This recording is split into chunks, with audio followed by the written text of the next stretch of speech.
Okay. And then in your book, I read, reading about your book, I read that you say, a lot of people say that leaving is the hard part, but what you found was actually that after the leaving was the hardest part for you. Can you talk about that a little? Yeah. So, leaving the marriage I thought was going to be because I was so terrified of hurting him. And I was so terrified of disappointing everyone that we knew. Because here I had, in my mind, I left my marriage for another man. And that's incredibly shameful. And I was shaming myself. And I was judging myself.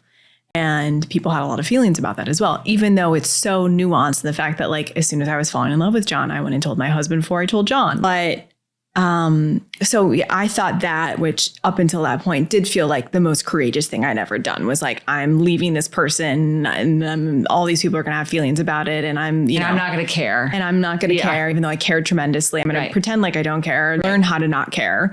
And I left, and then I, packed up all of my things and I moved to LA, and John picked me up from the airport, and we had committed our lives to each other, and we had never even kissed.